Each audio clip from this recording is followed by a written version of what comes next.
الحمدللہ رب العالمین الصلاۃ والسلام علی سید الانبیاء والمرسلین اما بعد فاعوذ باللہ من الشیطان الرجیم بسم اللہ الرحمن الرحیم۔ سب سے پہلے میرے تمام سننے والوں کو السلام علیکم ورحمۃ اللہ وبرکاتہ۔ میری آج کی گفتگو کا موضوع ہے فرعون کا مختصر تعارف۔ اللہ تعالیٰ نے قرآن مجید میں ارشاد فرمایا ہے وَإِذْ نَجَّيْنَاكُم مِّنْ آلِ فِرْعَوْنَ، اور جب ہم نے تمہیں فرعونوں سے نجات دی۔ اس سے پہلی آیات میں بنی اسرائیل پر کی گئی نعمتوں کا اجمالی طور پر ذکر ہوا، اور اب یہاں سے ان نعمتوں کو تفصیل کے ساتھ بیان کیا جا رہا ہے۔ چنانچہ ارشاد فرمایا کہ اے بنی اسرائیل، میری وہ نعمتیں یاد کرو جب ہم نے تمہیں فرعون کی پیروی کرنے والوں سے نجات دی جو تمہیں بڑا عذاب دیتے تھے۔ فرعون نے بنی اسرائیل پر نہایت بے دردی سے محنت اور مشقت کے دشوار کام لازم کر رکھے تھے۔ پتھروں کی چٹانیں کاٹ کر ڈھوتے ڈھوتے ان کی کمریں اور گردنیں زخمی ہو گئی تھیں۔ غریبوں پر ٹیکس مقرر کیا ہوتا جو غروب آفتاب سے قبل جبراً وصول کیا جاتا تھا، اور جو ٹیکس نہ دے پاتا اسے سخت سزائیں ملتی۔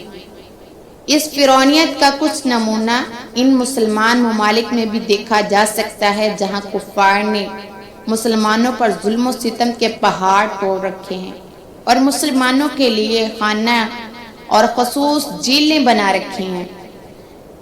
جس طرح فارس کے بادشاہ کا لقب کسریٰ اور روم کے بادشاہ کا لقب قیصر اور حبشہ کے بادشاہ کا لقب نجاشی تھا، اسی طرح قبطی اور امالیکہ قوم سے تعلق رکھنے والے مصر کے بادشاہوں کا لقب فرعون ہوا کرتا تھا۔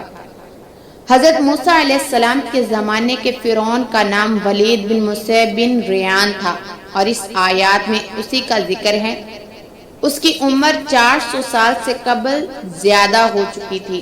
نیز اس آیات میں آل فرعون سے اس کے پیروکار مراد ہیں۔ یذبحون ابناءکم، وہ تمہارے بیٹوں کو ذبح کرتے ہیں۔ فرعون نے خواب دیکھا کہ بیت المقدس کی طرف سے ایک آگ آئی ہے اور اس نے مصر کو گھیر رکھا ہے۔ تمام قبطیوں کو جلا ڈالا جبکہ بنی اسرائیل کو کوئی نقصان نہیں ہوا۔ اس خواب سے اسے بڑی وحشت ہوئی۔ کہنوں سے اس نے تعبیر کی تو بنی اسرائیل میں ایک لڑکا پیدا ہوگا جو تیری ہلاکت اور تیری سلطنت کی تباہی کا سبب بنے گا۔ یہ سن کر فرعون نے حکم دیا کہ بنی اسرائیل میں جو لڑکا پیدا ہو اسے قتل کر دیا جائے۔ یوں ہزاروں کی تعداد میں بچے قتل کیے گئے۔ قدرت الہی سے اس قوم کے بوڑھے جلدی مرنے لگ گئے تو قبطی سرداروں نے گھبرا کر فرعون سے شکایت کی کہ ایک طرف بنی اسرائیل میں موت کی کثرت ہو گئی ہے اور دوسری طرف ان کے بچے بھی قتل کیے جا رہے ہیں۔ اگر یہی صورتحال رہی تو ہمیں خدمتگار کہاں سے ملیں گے؟ اس پر فرعون نے حکم دیا کہ 1 سال بچوں کو قتل کیا جائے اور دوسرے سال چھوڑ دیا جائے۔ تو جو سال چھوڑنے کا تھا اس میں حضرت ہارون علیہ السلام پیدا ہوئے اور قتل کے سال حضرت موسیٰ علیہ السلام کی ولادت ہوئی۔ یہ واقعہ سورۃ القصص کے پہلے رکوع میں کافی تفصیل سے بیان کیا گیا ہے۔ وَفِي ذَلِكُمْ بَلَاءٌ، اور اس میں آزمائش تھی۔ بلا امتحان اور آزمائش کو کہتے ہیں۔ آزمائش نعمت سے بھی ہوتی ہے اور شدت اور محنت سے بھی۔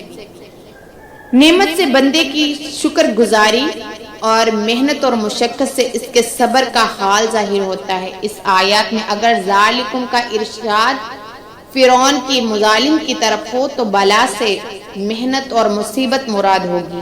اگر ان مظالموں سے نجات دینے کی طرف اشارہ ہو تو بلا سے نعمت مراد ہوگی۔ وَإِذْ فَرَّقْنَا بِكُمُ الْبَحْرَ فَأَنْجَيْنَاكُمْ وَغَرَقْنَا آلَ فِرْعَوْنَ وَأَنْتُمْ تَنْظُرُونَ۔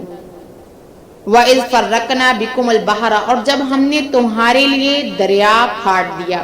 اور یہ دوسری نعمت کا بیان ہے کہ جو بنی اسرائیل پر فرمائی کہ انہیں فرعونوں کے ظلم و ستم سے نجات دی، اور فرعون کو اس کی قوم سمیت اس کے سامنے غرق کر دیا گیا، جس کا قصہ مختصر ہے کہ حضرت موسیٰ علیہ السلام حکم الہی پر رات کے وقت بنی اسرائیل کو لے کر مصر سے روانہ ہوئے۔ صبح کو فرعون اس کی جستجو میں ایک بھاری لشکر لے کر نکلا۔ اور انہیں دریا کے کنارے پا لیا۔ بنی اسرائیل نے فرعون کے لشکر کو دیکھ کر حضرت موسیٰ علیہ السلام سے فریاد کی کہ آپ علیہ السلام نے اللہ تعالیٰ کے حکم سے دریا پر اپنا عصا مارا، اس کی برکت سے عین دریا میں 12 خشک راستے پیدا ہو گئے اور پانی دیواروں کی طرح کھڑا ہو گیا اور ان آبی دیواروں میں جالی کی مثال روشن دان بن گئے۔ بنی اسرائیل کی ہر جماعت ان راستوں میں ایک دوسرے کو دیکھتی اور باہم باتیں کرتی گزر گئی۔